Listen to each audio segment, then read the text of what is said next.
think it's going, baby.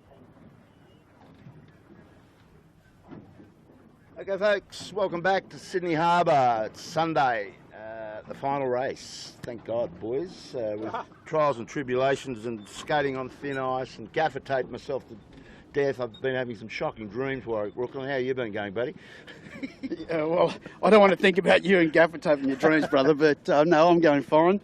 But yeah, it's interesting day, mate. We've got the course 6 position down here. The start line straight off Garden Island. We were here last year too for the final race. That was a ding-dong affair, and that event, Mark Hurley, was decided the day prior, and it had Gotta Love It winning last year's event, and we've got the same situation today. And last year we had a great finish. Ask with the great finish. You remember that one, Marky? Yeah, I do. It was big day indeed, wasn't it? And the difference that year was at that point 7 had won every single race, didn't they? And the point they win the last race would make it a complete set. Well, that didn't quite happen. It went down to the wire today. Well, on this particular event, they won the first 4 races with plenty to spare, and then they got a big recovery from a bad start on that particular day, and then after a day off yesterday, they had their first result that could remotely be called poor. I think they were 6th when they were, is that right, 6th or 7th? Inside the top 10 anyway, and that was enough to secure the title. So they are already our champions of 2015, but they probably will want a better result today than they had yesterday. Don't want to go out as champions with a 6 or a 7 in your scorecard after you've scored a lot of bullets. I think they'll be very better, and key for them is going to be the start, really. They haven't started particularly well this series. That's what's been letting them down. They've had the power to recover a few times, but yesterday, lighter stuff, a poor start made it almost impossible to win, and that's how it proved. Our winner yesterday was Harry Hamlin. Good start. Actually, he just sailed well the whole way around, didn't he? In light to medium conditions. The Americans did a great job. The real battle, though, 7 have already won it. Everybody knows that. That's clear. So we'll see how they do today. That'll be interesting. Also, can they get another race win? They've already got 4. But the real interest is what happens behind them. And it's seriously close. The battle for 2, 3, 4 is really close. And we're going to give you a rundown of the points, as some of you will have seen on the club website. And feel free, whilst we're waiting for the start, just pop into the club website. You'll see the results section. It's all written down there for you. But Warwick has got it in front of him. I'm going to let him explain the ins and outs of who has to finish where, because it's not that straightforward, but it's close. Absolutely, Mark. It's got a great battle for the podium. At the moment, 2nd overall on 20 points is Thurlow Fisher. 3rd on 21 points is Mojo. And 4th on 25 points is Harkin. And then just behind them is Asco. So depending on how this all pans out, you know, there could be a change for 2nd and 3rd for sure. And maybe, just maybe, Harkin or Asco could slide onto the podium. Well, having said, yeah, okay, that sets it up. But listen, come on, you blokes. We haven't really had a hard crack ourselves at predicting the outcome of this podium, 2nd and 3rd. Who's going to get 2nd and 3rd in the final point score today? Who's going to take 2nd, Wazza and Mark, and who's going to get 3rd after today's event race? Come on. I'm going to back Mojo. Have a go at Mojo. Mojo for 2nd? Yeah, just for the heck of it. You know, obviously they've all got as good a chance as each other, but I'll chuck that in there. Okay, Mojo. And they haven't won a race either, remember? True. Yeah, they'll be where Thurlow has. Who are you going to go for, Mark? Right, look, it's a fantastic battle, isn't it? 3 really high-quality operators, 3 great teams. Very hard to call it, but let's put our decision-making hat on. I think that Thurlow Fisher are actually going to end up 2nd. I think Harry Hamlin's going to get into 3rd. I can't see him having. He hasn't had a bad year. Remember, he's been single figures all the way through. And no one else can say that apart from, Gotta Love It 7. So that says something. On a day like today, the only thing for sure is it's going to be tricky as hell. There's only about 7 or 8 knots of breeze most of the time, the occasional puff to 10, but it's lumpy, there's lots of traffic. We're down in Garden Island, there's going to be so much commercial traffic today. You're going to have to keep calm, and you're going to have to keep chipping away and doing the right thing. And Howie and his guys have been so calm and so consistent, and I reckon that counts for a lot. Not enough, I think, to but my view is Thurlow Fisher 2nd and Harry 3rd. All right, guys, they've set up the top mark, and they've set it at 055 degrees at 1.3 nautical miles, and we can see on the flagpole, the number 4 at the bottom, Four laps. bottom flag, exactly. So 4, and I like these windward lures, you know, being chucked in here a bit. It's not old school, but I like it. This breeze hasn't given him too many options. What he's done is brought it down here into Garden Isle like he did last year, and it's spot on the money, I believe. They're going to get a decent beat, and we know there's lots of holes. As of yesterday, that there's lots of opportunities downhill. The jibe angles will be real good to watch, and we know Asco is up for that sort of action, as is Dan Phillips on the Team USA, Howie Hamlin. So this breeze is a lot more left than what the model on Seabreeze was saying. They were saying it was going to be east at this point, so it's you know, a lot further left than east, and there's a bit of pressure in this. What do you reckon we got? Was it sort of 10 knots as they thought? I think there's a bit more. When I had a little look before, at 2:30 I looked on Seabreeze on the Sydney Harbour monitor. It was 11 to 13. She's not that at the moment though. Maybe gusting that. A few light patches in it. Once again, it's the same old story, mate. We've got a huge liner over there. I think Elaine is almost on it. Sitting on that steel buoy that was part of our start line yesterday. It's stern to that. That big ship is apparently throwing its lines and heading out of port around 4:30. How does that fit in with our plans? When it turns around with a couple of tugs on it, that should split them up. Nicely, yeah, fits in beautifully. That's another chicane, isn't it? This big one. We need a big chicane, yeah, for sure, but they still haven't put the pin down. The AP's gone up, that's the red and white one. Oh, we've seen a pin, have we? Not easy to find, are they, on a day like today? Well, it's time to look at it in a second. But I think, guys, that right now, I'd say there's 10 knots. That's being optimistic. There's not any more than 10 knots, and it's lumpy, isn't it? It's lumpy. There's no such thing as flat water down this part of the world. And it's warm, and it's humid. That means 10 knots. This is not. And the big run out time, of course, got to factor that in. Yeah, that's for sure. That's coming into it.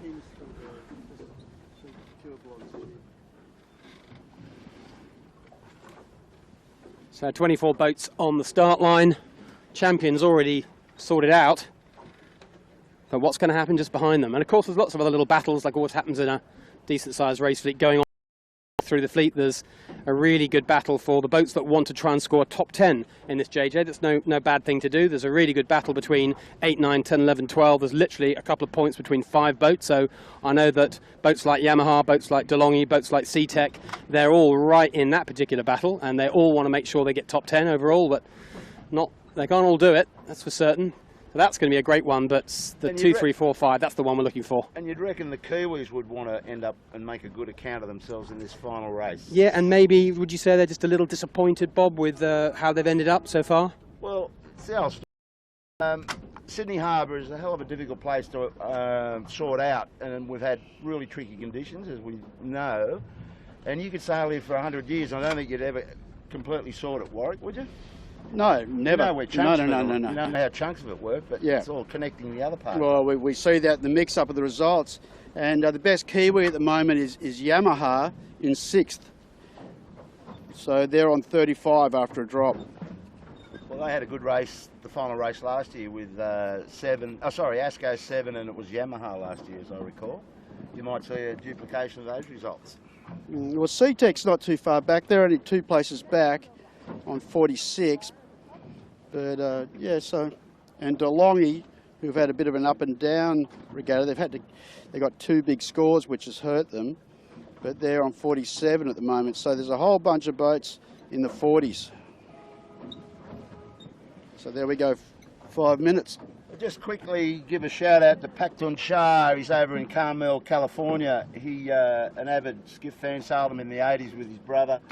And Pacton came out to sail in our historic championship a few weeks ago. Pacton desperately wants to get onto Twitter so he can get involved. How does he do that, Haley? How does Pacton, who is, I would say, technology illiterate, what's a quick way for him to get on?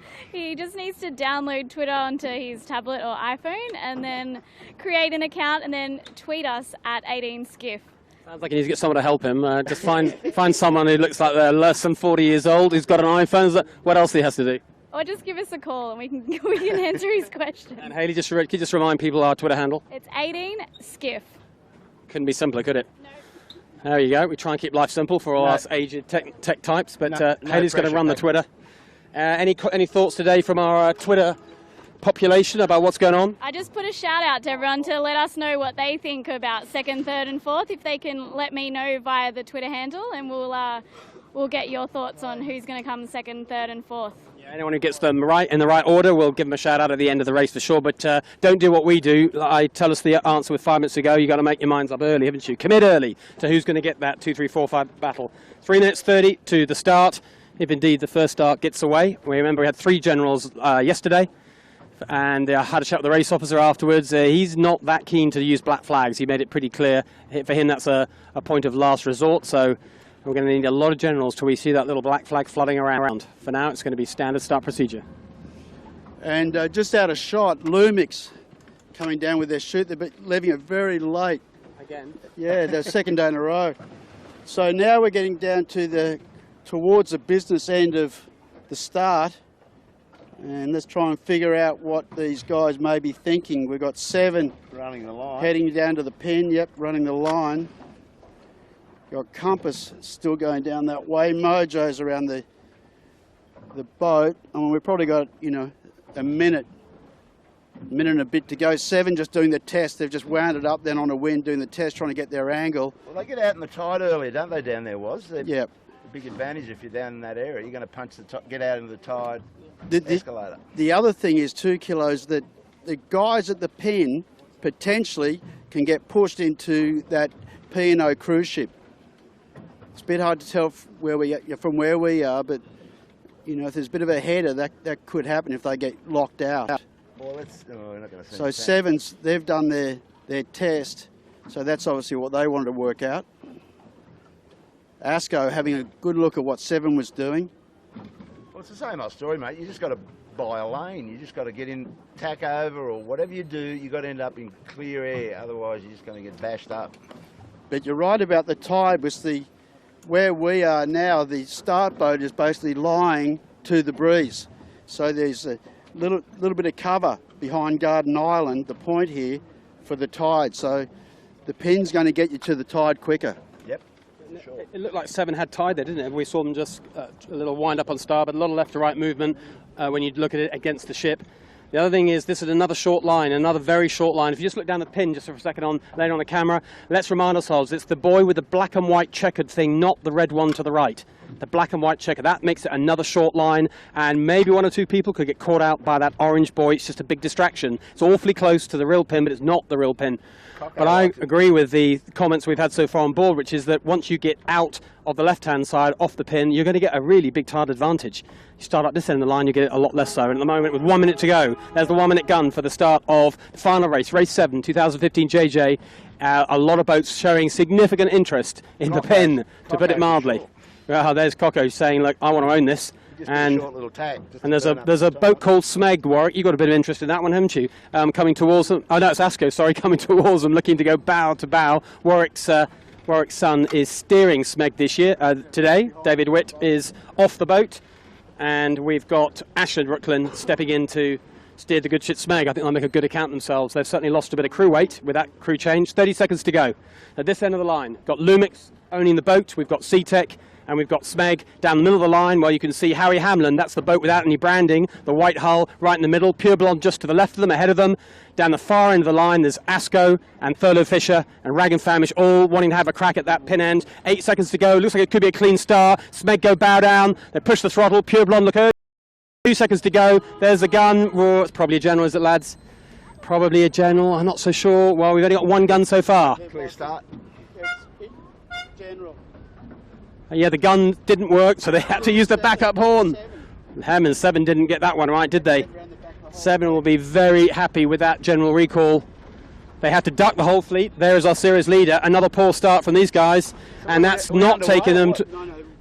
No, we've had 2 guns. That is a general recall. It's just that the main gun didn't work, and they had to use their little foghorn klaxon thingy.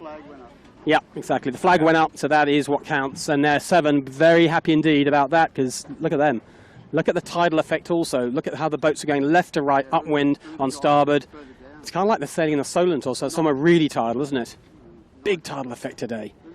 Would you call Sevi start an extreme 40 start? Like, Yeah. Well, he didn't hit anything this time, did he? So that's good. He didn't hit the key pre-start. Anyway, Seven will have learnt a bit from that. All the rest of the boats will also get absolute clarity that you've got to win the pin. And at the moment, the pin's got a bit of bias on it too. You not agree, Warwick? Just, you know, for what it's worth, I mean, I saw in that pack that Mojo was in, they were about a third of the way from the pin, and they seemed to be doing the best, I thought, out of that pack. But then, you know, looking further up, you know, just a young bloke on Smeg and Compass, they're sort of hooking a bit of a righty and holding their lane. So fill me in. Is Ashland steering Smeg or Ascot? A Smeg. Oh, right. But the guys of the pin they didn't sort of get that bit of righty. That's what I felt. Yeah, might be. I mean, there's tide down there, isn't there? That's for sure. And there's not tide where we are here. So there's a little tidal line somewhere near where the pin is. And you want to be that side of the race course initially, that's for sure. And you want to hope you don't run into commercial traffic coming straight at you. That's just random. Nothing you can do about that. Well, I think they've worked that advantage out. The problem is it's really tight down there and they're compressed. I seem to remember, Bob, same last year, as Bob said earlier on, we were on exactly the same race course, same part of the world for the last race. I seem to remember there was a huge ship came in and carved through the middle of the fleet on the first beat. You remember that? Completely divided the beat into two, rather artificially. Yeah. And there was a mad rush between people having to decide which side of this big ferry did you go. And well, it made for good viewing anyway. We've got one in waiting anyway, and we know it's going to go out. That's the one, yeah, the big 4:30 shipping movement, which is been published. So we're now waiting. We are waiting for the start of race 2. We've still got the general recall flag up. Having a little bit of a chat in the committee boat about what do we do with that pin. Do we make the line longer? Well, I think that would be a good idea. Do we make it less biased to the left? I think that would be a great idea too, if they want to get the next start away. Quite a good spectator fleet, as usual, on the final race on a Sunday afternoon for the JJ. Plenty of boats. It's a decent afternoon in Sydney, isn't it? It's kind of not the hottest. It's probably 27, 26 degrees, nice temperature. Bit cloudy, bit humid, a few little rainstorms overnight. And all that tells us is that when you get that amount of cloud and this humidity, it's going to be shifty, it's going to be puffy. It means place changing, and it means everyone's got a little shot at this. Absolutely. Yeah, I've just been looking at those clouds. There's a lot of clouds out in the ocean to the east. And, you know, my gut feeling is a bit of experience maybe, that when it's east nor'east, you can get those big right flecks out of the east. But funnily enough, there's a lot of cloud in the west as well. It's sort of like just a circle around the harbour, isn't it?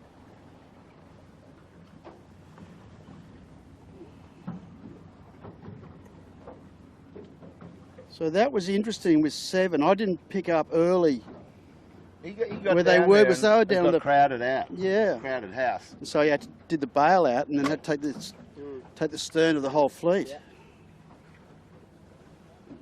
2 in a row, isn't it, right? Because even yesterday in the race, which they ended up 6th, but they were actually dead in the water at the start. They got themselves in a bad place and they jibed. And when you jibe when the gun's going, you know that things aren't looking great. And they found a gap. Appliances Online actually tacked away, but had that not happened, they would have literally been last across the line. So these things can prey on your mind a little bit. Even if you have already won the championship, Sevi and his guys, they want a good performance. They want to look good. They want to have a great last result. They don't want to be last but off the start line. And well, this time around, there was a fairly predictable general that got them out of jail. Now they have another go at it, and everyone will forget what happened on that one. Of course, the next one's a good start. Well, amongst anything else, particularly if you're not in a quick boat, big bragging rights for winning the start, isn't it? It's that's not boat speed. No. I had a quick chat with Thurlow Fisher before the start about what their plan was today, and Michael Coxon, nicely economical with his words as usual. He just said, we're going to win the start, win the race, and not have to bother about the maths. And that's exactly the right, great attitude. What else can you do? They're all gunning for him. He's got second spot right now, and that's all he can do. So that's his plan. Yeah, not a bad one. He took a pretty reasonably aggressive look at the pin end last time around, didn't he? So we'll see if he does the same again. Anyway, we have the general recall flag is down. So we're getting ready for the next gun, which will be the 5-minute gun, will be the second crack at starting this race. Flag is on the committee boat, just on the other side of Maersk. It's still showing 6, that's course 6, four laps of course 6. That is the deal, and we're right down by Garden Island. That's the naval base right in front of you there. You can see the Sydney Harbour Bridge just in the background, the other side of that little peninsula, and the Opera House is nestled in there to the left as well. And you can just see a little tiny bit of Opera House if you look carefully through there. So you can see we're a lot further in the west than we normally are. Not an area where the skiff fleet usually races, so it's kind of new for everyone.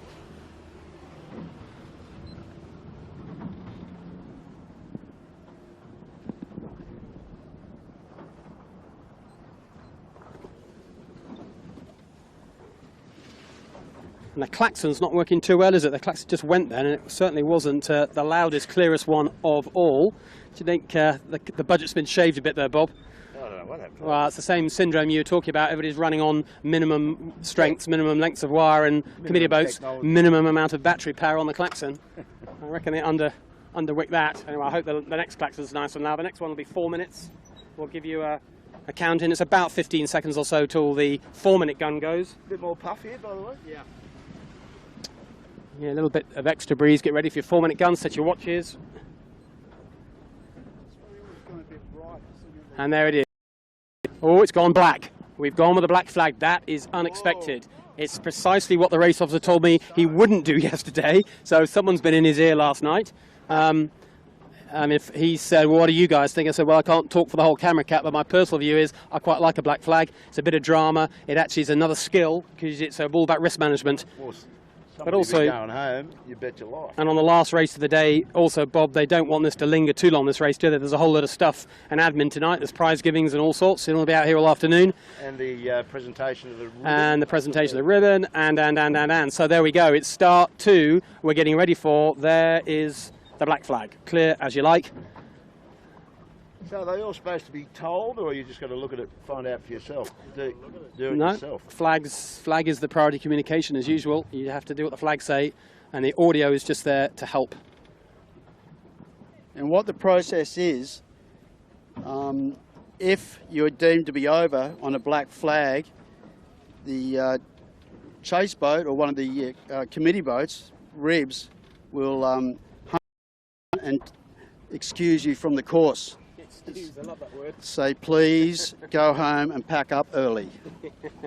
And they're sometimes a little less polite than that, aren't they? Get off the racetrack and stuff like that. Last year. It took him a while to get it through his brain. Well, this could change the arithmetic around quite a lot, couldn't it? This doesn't change who's going to win overall. Had we had a black flag yesterday, and if somebody got the wrong side of it, that could have changed things. But today they've already won.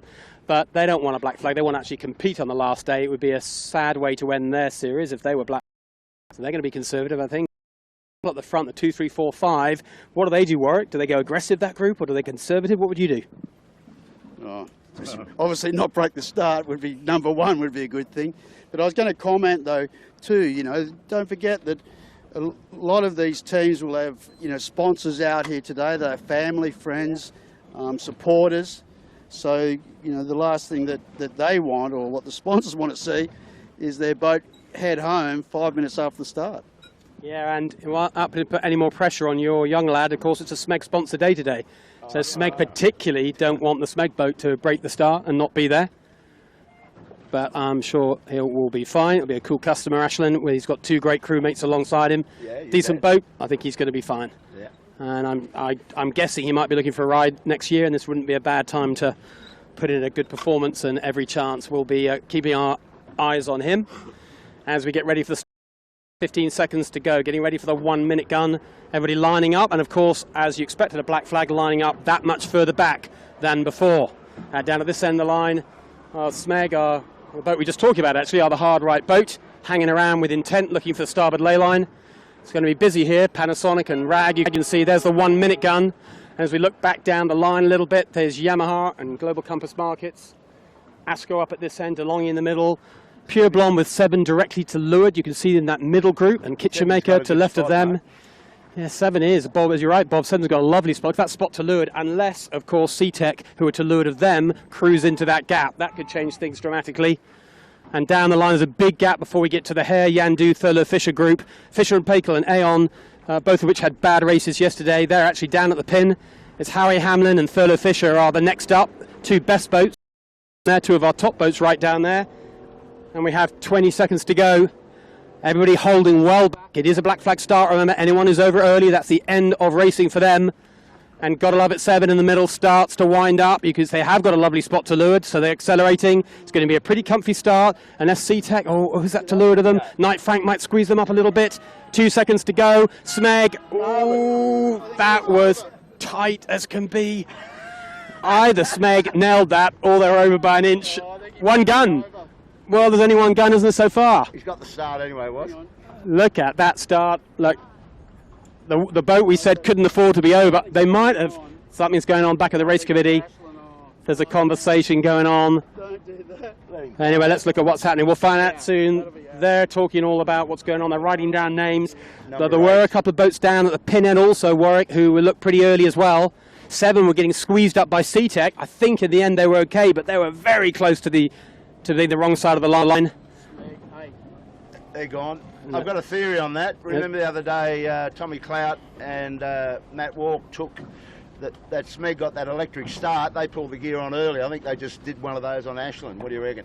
They might have just pulled the sails in. Well, let's see what happens. Anyway, they were in a lovely spot. They owned the right-hand ley line. They let everybody else drift off. Created a hole, just went just slightly trigger happy.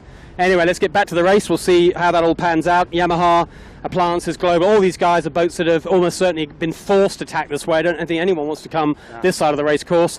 In the middle of the line, well, Smeg we think is an early starter. Asco to lure to them also, showing nicely early on. Yeah, I think we're right. Just ahead, you can probably see a little motorboat, a little rib. Maybe we can get picked up on camera. He's now motoring alongside Smeg and giving them the bad news. So I think that, I'm afraid, is at least one boat. Do we think it's just one? We don't know, do we? Didn't see the numbers up there, but there's at least one that's gone, so that's one. It was a rather spectacular black, though. They didn't muck around. They got it with class. It was. There was no doubt about it. Now, down the other end of the line, Pure Blonde looking pretty nice down the left end of the line. And we can see down there as well, 7 have just tacked back onto port. They were getting squeezed a little bit. Harry Hamlin looks like he's doing very nicely down there. And he's got Thurlow Fisher to leeward of him. Out hard left is Aeon. That's Will Tiller's guys who had a really poor day yesterday. Well, they certainly decided the pin's what they wanted to win, and they won it for sure. They're the most hard left boat. We're going to see if that actually pays out or not. So going back to the podium, try and work out who's doing well out of the 4 or 5 boats that have a chance of getting up there. Asco's in good shape. They're heading out towards Clark Island. You got Thurlow Fisher and Team USA locked together. Just trying to pick up Mojo. Okay, Mojo's just beside us. Thurlow Fisher and Team America, as Skip wants to call himself, are ahead of Mojo at this stage. Asco's too far back to work out. Aeon leads them, Warwick? Yeah, possibly. Fisher and Pikell tacks back. This breeze, it's got a bit in this breeze, a little bit puffy up towards Bradley. Okay, I was wrong. Mojo had rights on Thurlow, actually made Thurlow tack. 7 locked in a battle with Yamaha. It's trying to lee bow. Pressure up, put the pressure on Yamaha. Team USA goes behind 7. So Fisher Pikell is in good shape here, and out on the left, about to come across is Kitchenmaker and Yandu. Pretty tight here. Well, with the left-hand group, there's a couple of boats hard left of us, but you're going to get them on picture in a second, Kitchenmaker and Yandu. But look at this little battle here. There's Thurlow Fisher lying second overall, and the boat they just forced to tack away Mojo, the boat that's trying to get one point on them. And just the other side of them, there is our series leader, our series winner already, Gotta Love It 7, who actually tacked away as well, going for more action on the right-hand side of the course. So on the left-hand side, there's Thurlow Fisher right in front of you. Aeon up to windward, Yamaha just to windward of them. And Rag and Famish looking pretty nice up on that side of the course. I mean, no one sailed this course, have they? There's a little bit of a sense of, well, we're not sure where we go here. Well, you're right in the fact that they wouldn't have sailed or raced very much on the first third of this beat, Mark. But now that they're starting to get up into this area here, they're coming into familiar territory again. outgoing tide coming up to Bradley's. You know, they know all about Nielsen Park and Steel Point, where, you know, the top mark will be. So getting out of that first part, they won't have had too much in the playbooks for that. Yamaha's looking strong. For me, 7 lost a lot by going back. And it's interesting that Mojo is just ducking 7 in the distance. Pure Blonde's looking good, was it? Compared to Aon, who I thought was leading a minute ago. Yep. Rags, Jack good. McCartney's in good shape with Pure Blonde there. So there'll be a lot of tide. They'll be getting big push as they get up towards Bradley's, that's for sure. You can actually see it on the water here, can't you? Yes, well. That big jump by Yamaha, wasn't it? I mean, really significant jump. They just stepped down in front of the whole fleet. Right close to us here, they've got Pure Blonde to our right and Rag and Famish locked into a bit of a battle. They're coming up to Bradley's, so they're going to have to attack pretty soon. And they're looking for that little tidal squirt you get off this headland here. Both of them will look okay here, but they're pretty headed as well. That's nice as well. They're going to come out of this on a bit of a lift if things go to plan. Rag and Famish going all the way. Had a disappointing day yesterday, and they're not going to be able to get a decent result at this regatta. Remember, they had 2 retirements early on with 2 bits of gear failure, and then a couple of great results, and then it went a little wrong for them yesterday. And when they tack off Bradley's, and they're on port tack now. I mean, they have no rights on the 2 boats coming towards them. I think they're going to cross ahead of Lumix, but Asco's coming at them. They're going to have to duck Asco. But after that, they might find themselves a really nice lane. So the 2 hard left boats become Lumix and Asco. Rag and Famish now heading across. I think they're going to well across Kitchen Maker. I think they're going to be well across Pure Blonde and DeLonghi. And yeah, they won't get to Yamaha. Yamaha's our leader, isn't she, for sure? But I'd say Rag and Famish are right up into this. Question is going to be, can Rag cross Harry Hamlin's boat? That's the grey-sailed boat just to the right of God Love at 7. Well across them, well across 7, well across Thurlow Fishers. A second on the water now becomes Rag and Famish. Yamaha just let Rag cruise to leeward of them.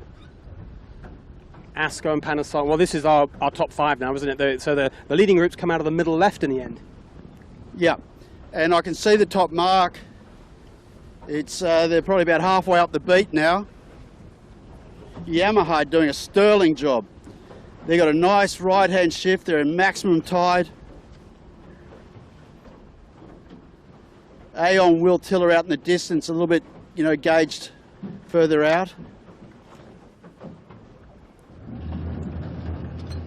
Let's just hit brakes for Yamaha. Nice, they get nice pressure here. The boys are doing really well. It's funny how these windward leeward races mix things up a little bit. 7's starting to come back. They're locked in a good battle with Team USA. We'll just watch Yamaha for a minute.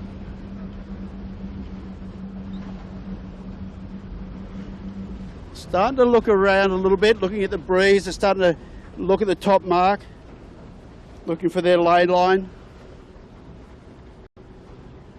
They'll be thinking about the fleet. They'll be thinking about tacking as well right now, wouldn't he? Is that the mark right at Yep. right angles? Yeah, there they go now. Yeah, with tide. And with the tide, yeah, exactly. With tide with them and a big power boat Ooh, what's he coming gonna down do? at them. Jeez, that's not good. Holy smoke. Crash stop. Yeah, Batman just pulled her up. at least he did pull it up. Okay, so now Yamaha looking to cross the group of Asco, Rags and Aon. 7's been pushed back to the right. Yamaha the clear leader. And I tell you what, who I reckon second? Aon. Kiwi, Will Tiller. Only in his second race, I think, for this regatta because of his injury to his knee. Yeah, he didn't like it yesterday at all. That was way too difficult. Doesn't have to bend his leg at all. Yeah. So Rags tacks. Asco extends further. So Yamaha's not on lay. They're not going to get that much tidal push. Asco's looking good shape. 7 looks really sick. Going to the right, but a long way down as they tack now. So not far to go to the top mark for the first time. The downwind tactics will be interesting. And we're about, what, 9 minutes or so far on this race? 10 minutes or so for this race. So it's looking like another minute or two to the rounding, so maybe a 12-minute upwind lap. So this racing could last not a lot more than an hour with 4 complete laps. We'll see what happens. So looking out to the middle of the fleet, you've got on the camera there's our leader Yamaha, with a couple of spectator ferries just to the left. 2 ferries today. Lots of people out watching the action on a nice sunny afternoon. And out on the hard right, Gotta Love It 7 found on quite a big righty. What sort of a lift is 7 on that? Quite a big right-hander coming to Shark Island. They've exposed themselves, full leverage over there, and, well, they're falling off that righty a little bit now, but they might have moved up to 2nd or 3rd. They're across Panasonic, across Thurlow, I think they're across Rag, and Aeon are going to be real close. Yeah, Harry's definitely nowhere near them. So Aeon look like they are, 7's just falling off that righty now, just coming into a normal heading. I think Aeon are going to cross them, but it's going to be a pretty tight battle between Yamaha and 7 and Aeon at the top mark. And a lot of boats in close attendance behind. Yeah, well, 7, same thing happened with 7, they've got a really soft patch. New leader. We're right up by the mark ourselves. You can see how close we are.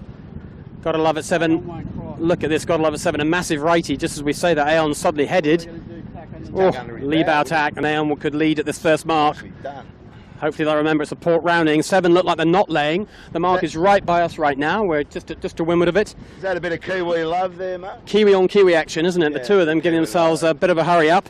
But will 7 lay? If 7 don't lay, it's a nasty double tack, but I think they've got room to do it. But they're going to try like hell to get round this mark. First around, the top mark for the first time is, whoa, it's going to be Aeon, isn't it, inside rights. We'll call that first equal between Aeon and Yamaha. Great work from our Kiwis. 7 squeezing and squeezing, trying to get the boat around the mark, and they're just going to do it. Sevi well inside his jib. Oh, he's almost stopped though. He's on starboard, which helps him a little bit, but oh, he gets round. Third round, Gotta Love It 7. We got Yamaha's a jibe setter there as well. Aeon bear away set. 7 will bear away set. That's all they've got room for. And in 4th place, there's Asco. 5th, Lumix, and here comes Rag and Famish. And just behind him, the battle for 2nd, 3rd, 4th. Well, here's Harry Hamlin. Oh, look at this. There's nearly a massive collision between Asco and Gotta Love It 7. Port starboard. There's going to be a port starboard call there. What will 7 do? What is going to happen? I don't see any spinach coming down on 7 there, Warwick. Well, how did you see that, Warwick? Oh, well, it's quite clear. But look, there's Rags and 7. There's Anks at the top mark. And that's the danger of the jibe set early when you're leading. You jibe right, so you've got other boats coming at you on starboard. But 7 continues on, doing turns at the moment. They've got a nice angle. And we've got to remember that Yamaha jibe set and Aeon has gone to the other shore.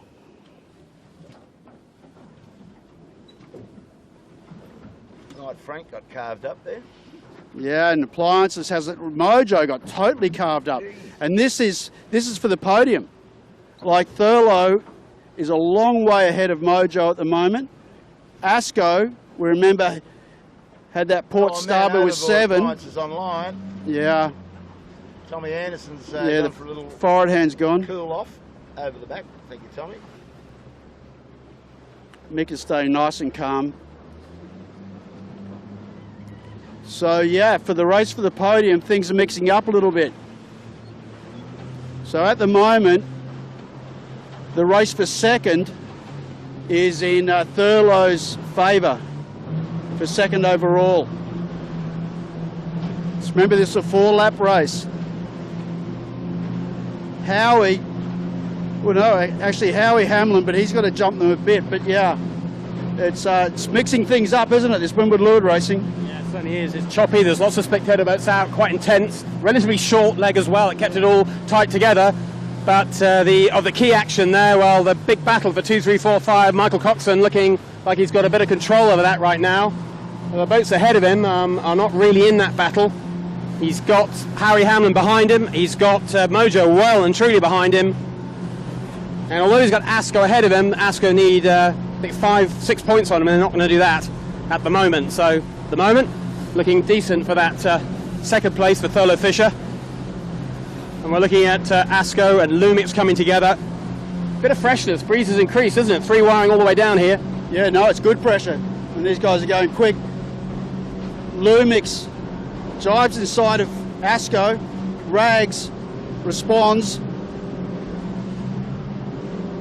Jives right in front of Lumix.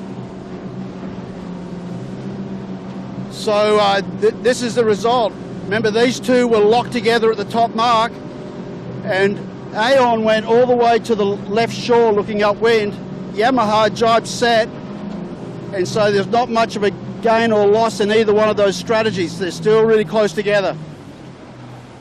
7 is my place, in my eye. Yeah, for sure they have. But they look softer than the Kiwis. 7 looks a little bit softer pressure than these two guys down here, these two teams. Well, we saw the Kiwis so strong in the practice race right at the beginning of this event. That's last Friday, 8-9 days ago. And then since then, gone. The Yamaha's put in a couple of great performances. Aon, change of helmsman, they've been a bit up and down. In truth, we've seen the odd performance from Maersk, we've seen very little of C-Tech. And we've had a couple of decent races by Knight Frank, but haven't really strung it all together. The Yamaha have been the class active, and they're really the Kiwis, but the best consistent performer. Great job yesterday in the top 3, that battle for the top 3. They could have got a race win out of it. In the end, it didn't quite go their way. But they sailed a great race all the way around, and yet again, here they are, final day, 2015, laying it down to the Aussies and everyone else. They're approaching Clark Island here. Remember, the buoy is a fair bit further leeward. They've got a decent distance more to go. Be a choice of 2 bottom marks to go around. They'll go and hit the bricks here, won't they? Well, I think they're going to go this side of the island, aren't they? But we're not sure about 7. And just to let you know, guys, I just had a quick look at the scores. If Yamaha was to win this, they could jump Asco in this. That'd be a big one. They could get 3rd then. No. Can't get 3rd. Can't get ahead of Harry Hamlin. I've got to think we're going to see a bit of a charge from Harry anyway. I've got a feeling we'll see the Americans coming through this group. They're not that far back. But the overall scores as we sit right now, just in terms of this race, well, right in front of you, there's your leader, Yamaha, just behind Aon, very closely followed by 7, Rag and Famish, Panasonic, Asco, then Thurlow Fisher, then it's Yandu, and then it's Harry Hamlin on Team USA. So far from over, very early days. Of course, 3 more laps. It's a 4-lap race, and we're just about to come to the bottom of the race course for the first time. Just come round, Elena, and show the viewers the chasers. You've got Aon, the big red 7, Asco, Lumix, Cooper's Rag and Famish, and Howie's out in the middle of the tide over there. He's just about to jibe now and come back. So, great race developing for the big finale, JJ Giltinan 2015. And one thing I was just looking at, Kilo, as they approached the gate at the bottom of the course for the first time, the very generous gate, very wide open, a lot of distance between the two of them, so potential for big gain or loss if you get it wrong. But to me, it looks like the right-hand gate looking downwind looks well favoured. Okay, Yamaha's just made a bit of a gain on Aon in that last little bit, and I think 7's come to Aon. So let's see which mark they decide to go to. See, now all of a sudden, for them, the left-hand gate's coming. What are they going to do? It's interesting what he's doing here. Okay, so they are going for the right-hand gate looking. No, they'll just do a drop. There it is. And I'll get the delta on this. Yeah, I think that's a right decision by Yamaha. I think it was a little bit closer. Sets them off into the tidal advantage part of the upwind. So I think that's a good way to go. Nice course management by David McDermott. He goes around first. So Yamaha, our leader at the bottom mark for the first time. 1 lap completed. Followed closely by Aon with Will Tiller back on the helm. He had a bit of an average day yesterday. We're probably being a rather kind comment. Shocking day, actually, would be close to the truth, but today he's come out on fire. Great performance from him. Wholly different looking boat today. Aggressive off the start line. They own the pin. Won the left-hand side, and a very competitive second place. Round they go. Next around is going to be God Love at 7. They're going to go to the other downwind mark, the left-hand one as you look downwind. It's just a clean air, simpler boat handling probably. They'll probably tack, I would think, from that side. So they go around in 3rd place. Got a question mark hanging over them with that port starboard that we saw just after the top mark. We'll have to see if ASCO decide to go ahead with a protest or not. It is on camera. They want to have a look at that. And anyway, ASCO Rag will go around in 4th position. Decent race so far from Rag and Famish. Disappointing day for them yesterday too, but they got off the start line well. A little bit fresher conditions, which I think they prefer. And look what's happened here. Howie Hamlin, he's jumped Thurlow.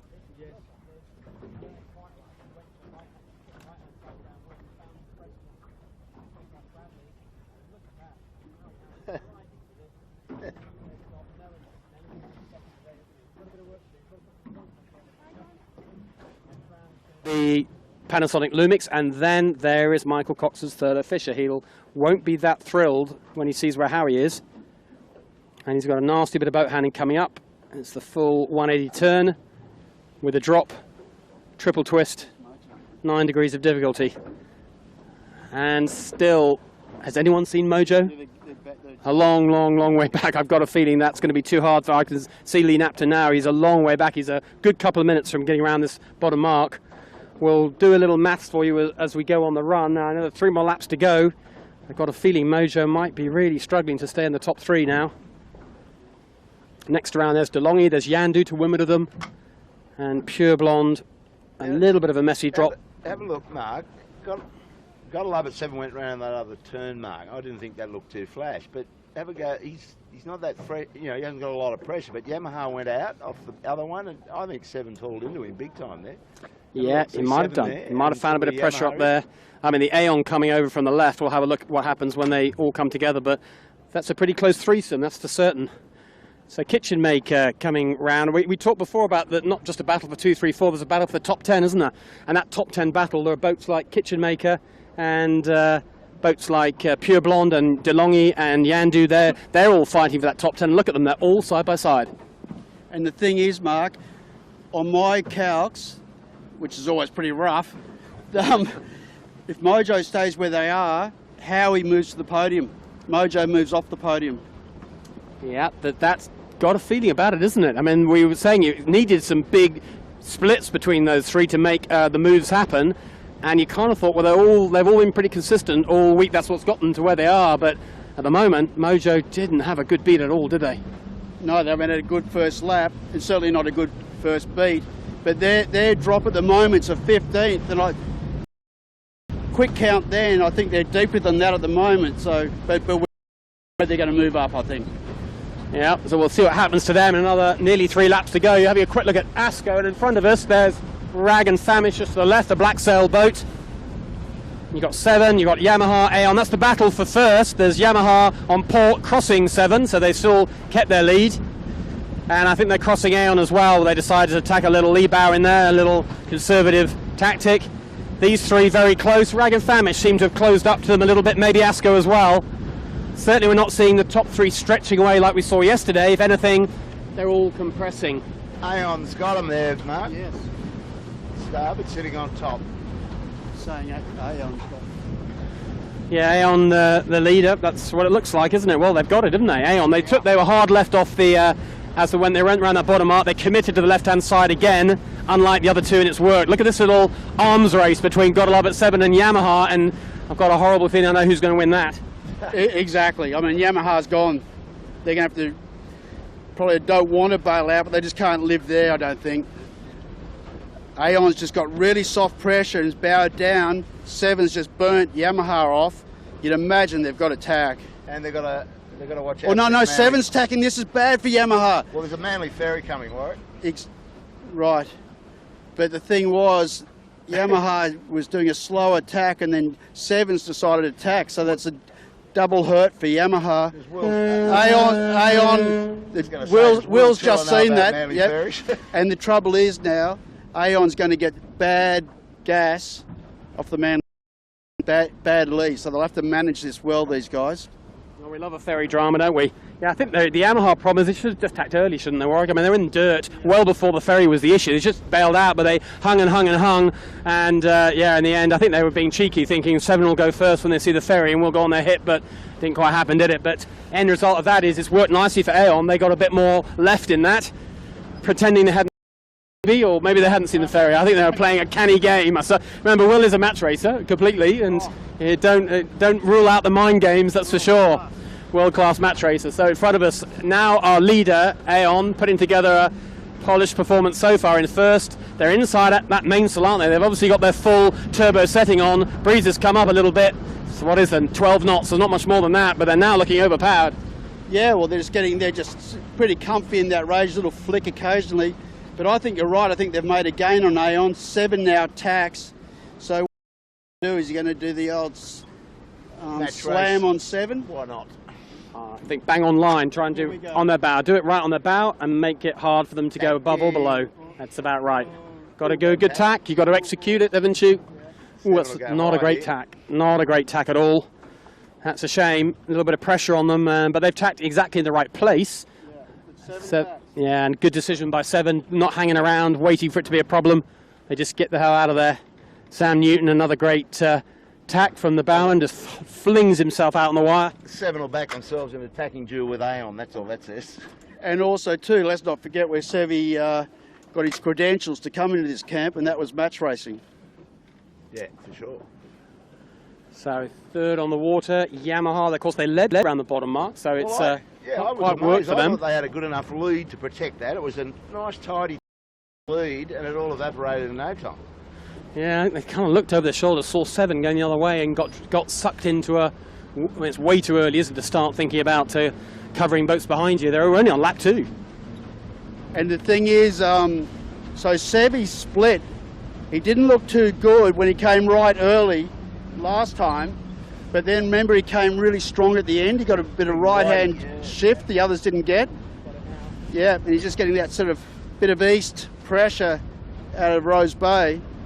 And look at that, look at Aon. Look how bowed down Aon and Yamaha are compared to 7. New leader. Like there's about a 20-degree difference. 7's in pressure and bow up on all the boats to leeward of him. Yeah, I think you're right. It's the same story, isn't it? Must be some of a geographical shift here. Zach are the same as last time. Hard right boats get a massive righty. So the boats we're looking at now, that's Aon, who were our leader, but if the shift holds, they're going to get easily rolled by Gotta Love It 7, who went hard right. Look at 7 now, mate. And if we have a little look just to the right here, Eleni, you'll see. Let's have a quick check-in with them. There is 7. Look how high the bow is. They're miles across Aon right now. Almost laying the mark. Almost pointing the target. Yeah, virtually on ley line, Bob, aren't they? But easy overtake to 7 right now. I think they might just fast forward now. If I was them, I think I'd reach across here, just quickly make up the difference. But looking like it could be our leader. So at the moment we think 7 are first, but Aon's doing well. Rag and Famish have done well too. They've gone hard left and they've picked up a nice little lefty. I think Rag might be into 3rd place already. Howie Hamlin's breathing down the neck of all of this group. He's coming right into them at speed. Michael Coxon at the moment struggling to find answers to Howie Hamlin. Leader. 7 well across. We'll just see this here right in front of us. Gotta Love It 7. You can see the difference. Still in that strong righty with pressure, and they've gone from whatever they were 5 boat lengths behind to probably 10 ahead. That's a big shift. Is that a Scott Babbage program, that one, do you think, over this side? Well, the thing is, I mean, okay, remember they did it first time up here, but let's not forget that Will Tiller and his boys bounced those guys. Remember they tacked in front? And then as soon as 7 saw that and they're getting to their gas, they just did an auto tact. So they've just bounced them out to the right, and it's actually hurt Aon. Oh, but Will's a fast learner. He's gone hard right himself now. So it'll be interesting to see. Here's 7 running out of wind. No wind and chop. And they don't want to stay there, lads, do you? Maybe it's the ferry vacuum, but there's no wind here for 7. Here they and get back to the ley line, and looking to the right, you'll see in a second, Aon, well, they're not going to cross 7, but they've closed it right up. Aon went off to the right, where there's more wind, as did Rag and Famish. Rag and Famish has pulled into Aon. Rag definitely 3rd on the water. Rag have not only, they've pulled into Aon, as you said, but also they've overtaken Yamaha, clearly. Rag on fire, picking their way up this tricky little beat. God, there's some holes in it, aren't there? There's plenty up for grabs here. No places are safe right now, so if you've got a bet on any boats, well, don't count your chips quite yet. It's all going on. So first is Gotta Love It 7, made a nice little overtake. Aon and Rag currently in 2nd and 3rd. Yamaha not too far behind, but currently on the left-hand side of this beat. Panasonic, Asco, and Harry Hamlin's Team USA are the pursuing pack. We'll get a good read at the top mark. We'll park ourselves up and give you a sense of where all these boats are, because it's very hard to call who's where. As soon as these boats split, shifts come along, puffs come along, and people go from second to fourth, back to first in no time at all. So here we are, this little battle at the front. It's gone lighter again, hasn't it? We had that lovely fresh stuff, and all of a sudden we're now not really wiring, well, maybe just 3 wiring on Gotta Love It 7, and no longer anywhere near a ley line. But they've got the opposition where they want them. They've got them behind them. I think, guys, that possibly Rags has been the quickest boat, Rag and Famish Cooper's quickest boat up this second beat. I mean, because they're coming into 7 now. I think they're in second place. Going nicely, aren't they? Rag, well done, lads. Jack McCartney says he doesn't like his big rig. Can't get enough power out of it. Well, I think he's across Yamaha. There's Rag and Famish crossing Yamaha, so he's probably in second now. Not much wrong with his big rig today, is there, at the moment? Whatever they did to it, whatever they've done to it, well, keep doing it. And definitely sailing the right way, but you've got to have speed in this stuff. So that's Rag and Famish, and just to the right there's Gotta Love It 7 have just tacked now. They're hoping that is ley line. I think it is. We're about just 50 metres from the top mark. Gotta Love It 7 on ley line. We'll get up there and watch the rounding here. 7 have got a lovely shift. They got picked that to this last shift beautifully. Bang on ley, in pressure, nice left-hander. And this is going to be a tack and a bear away set. Should be a little less traffic. Remember the last time they were up here, they did a bear away, then a jibe, and on port they ran right into a bunch of starboard tacticas. No such problems on this one though. They've got a decent lead. So Gotta Love It 7 at the top mark for the second time. Our leader on the water. They've already won this year's series. They had a poor race yesterday, but that was enough to still let them win it. They want to go out with a victory today without any question at all. At the moment, that's what they're doing. So first Gotta Love It 7, and next Rag and Famish. Just got across Aon, coming towards us now. This is the second boat. Well, Gotta Love It 7 port starboard, for that shouldn't be too much of a problem. So they go around first. Rag and Famish coming up for a comfortable second. Great beat by Rag and Famish. Do you know where they went round the bottom mark, Warwick? Can we remember? I'm not sure we... Oh, we're fourth, as good as I thought they were even further back, but great beat. Nice tack on the mark. They were a minute behind the leader at the bottom mark in 4th place, Rags. Wow, they're not a minute behind now, oh, that's for sure. There goes Aon. Got to get this boat turned around, get the bow down, lads. Boat handling just being a little fan out on Aon. They haven't sailed at 18 skiff that much. They're certainly setting it quickly. The boat handling just a click raggedy.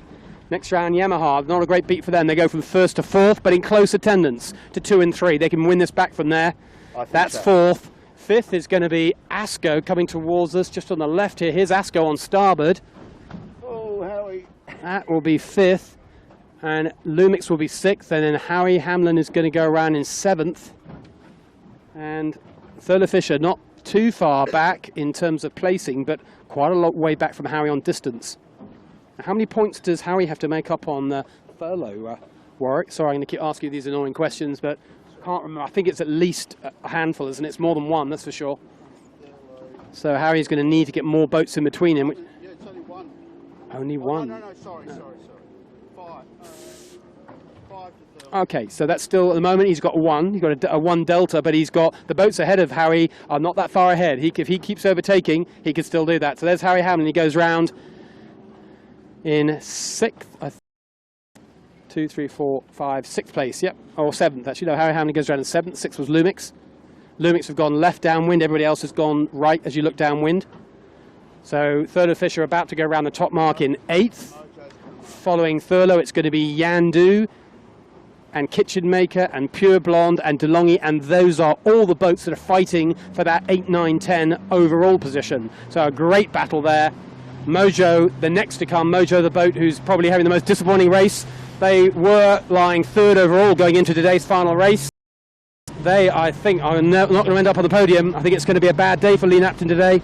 I mean, he can still do it. It's a funny day, isn't it? Tricky enough, you can make up 5 places in a run or a beat, but realistically, he's got to make up close to 10 places. That's going to be hard. Just come round, Elaine, if you can, honey. To the right, we've got Howie Hamlin. Just reading the body language. Look at Dan Phillips just setting this up. They're going to go wider here, and Dan's going to call it. He's in the right spot. This is what they did on the run last time down. They went all the way into Bradley's. On that occasion, it worked. Having a chat.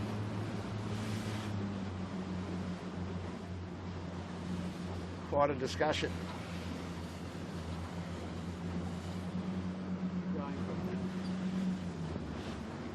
Light airs jibe. The other guys are pretty soft over there. Well, no, there's 3 strings on Asco. They're smoothing along. Just kept the boat trucking along nicely through that. It's all very low drama on board that boat, isn't it? Nothing seems to faze them at all. No, I was talking to Dan this morning, and he said they had 11 days practice, back to back. And he said it was so good. He said he hasn't done that for forever, I think, in these things. Just turned up every weekend and, done his thing. But to have the opportunity to go and train and stop and discuss what's going right, what's not going so good, and how to rectify that, he said it's just made such a difference. But at the moment, that hasn't worked out too well for them, I don't think. They look a bit soft coming back. Lumix. They bow up to Aon and I'll just get a... Lumix was ahead of them at the top mark. So they haven't lost a place, but potentially a bit of time. Yeah, Thurlow coming down. Coming down with nice pressure. Yeah, Howie just didn't buy it that time. Well, it's going to start to come into a bit of pressure again. Now they go 3 strings.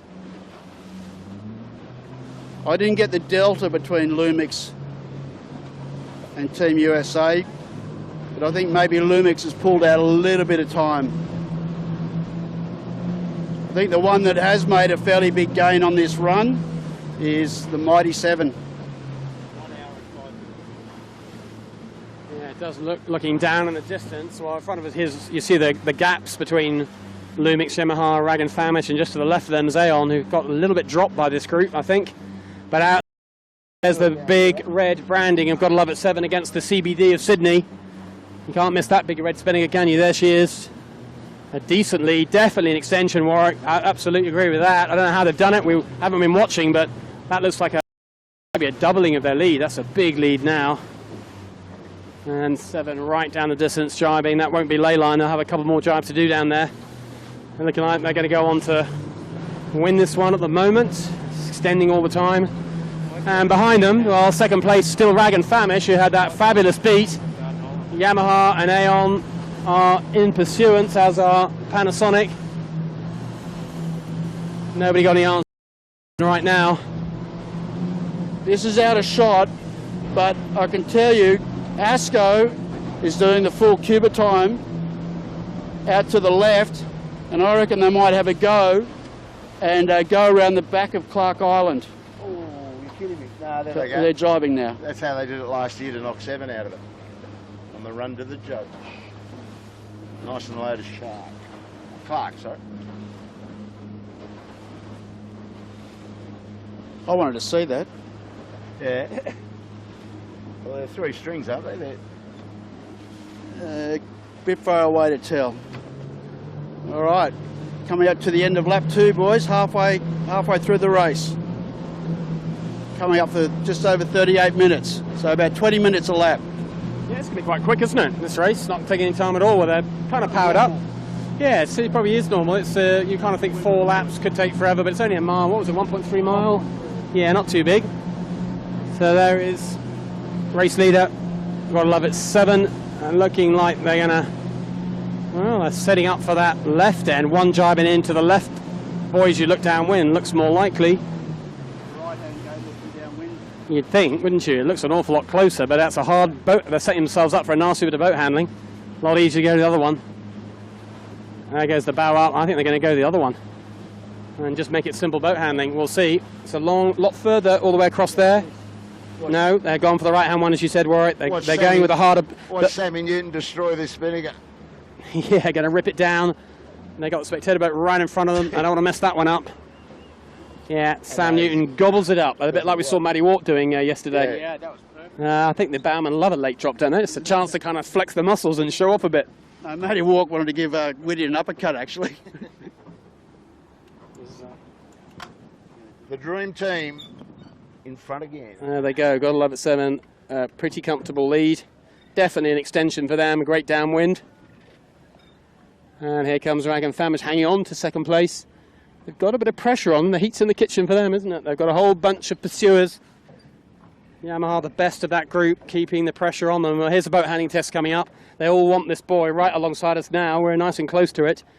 But you've got to get your spinnaker down, jibe drop, and turn 180 degrees and go upwind, preferably with all three on the wire and still on the boat.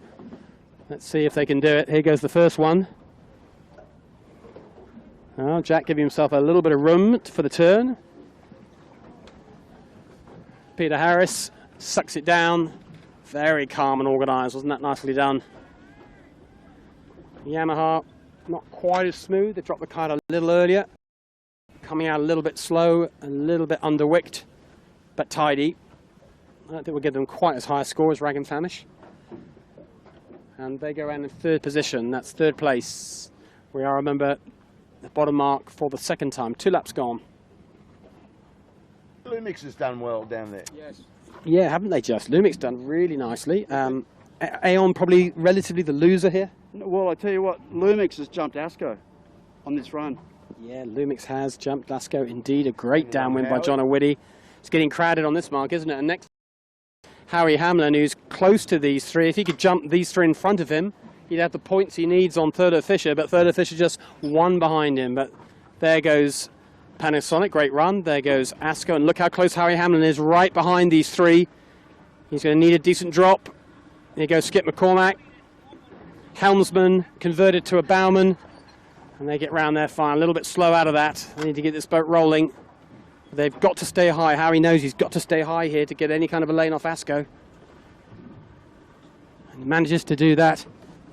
And next around, there is Thurlow Fisher, very close behind. There's the battle for second and third overall, right in front of you. We're halfway through the race. Have a go at the next mob coming in, Mark. Oh, look at this lot. This is the battle for 8th, 9th, 10th overall. All these boats are in it. Oh, Pure Blonde on starboard. Yandu comes in. Kitchen Maker inside rights. Yes. Definitely 3 boat lengths. As we said, it's a big 3 boat lengths on a skiff. Yandu's going to have to give them water. And Pure Blonde's going to become a bit of a mobile chicane, I think. She's done what I thought she would, park on the buoy. They've parked on the buoy and they've just created just a complete logjam. I think DeLonghi doing the right thing, deciding to go around the other mark just because it's clearer air and it's simpler. It's a little bit further away than they want to go, but at least it's clean air and they can choose where they go. So this group, Pure Blonde in the end, lead the group. Kitchen Maker does the inside rounding. Yandu's false wide. Mojo come up into this group.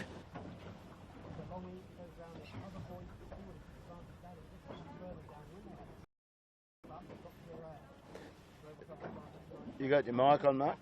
8, 9, 10 battle, looking Is the mic on? You got sound there, Alana? We might roll into that. Is it worthwhile doing that battery now? Okay, we're going to do the battery change before we get too excited up the track. So Mojo's up to 12th. So I'll work that out in a little bit, how that affects the podium. We're going to do the battery change then? We'll do it now? Yeah, let's do it. I thought we were going to...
We're back on air. Okay, a bit of a slow one that time. Rattle guns didn't work, was it? It wasn't our best one. But anyway, it's all good now. Welcome back. We're going to get up there and find out where they are, the leading group. They're well up. They're probably halfway up that beat. Get up there shortly for you.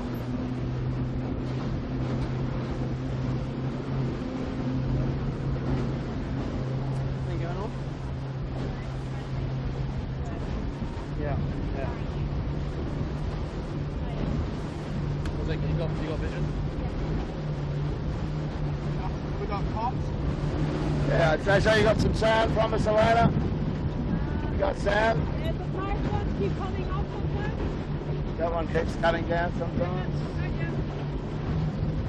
All right, I had a quick look at the points, guys, and at the moment I've got Mojo and Team USA tied on points.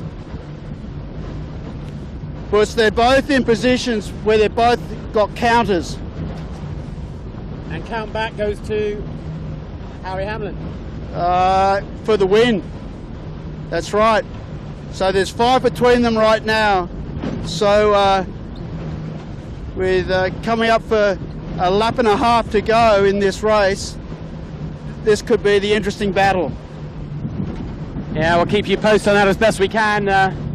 Sorry we went off air a little bit there, just a quick battery change, just wasn't quite as quick as we wanted, but it's only about 2 or 3 minutes. Not a lot has been lost. Got a love at 7. The leaders are still on their way upwind. They're about 2/3 of the way. Calls are out there. We should get up to the top just before they get there.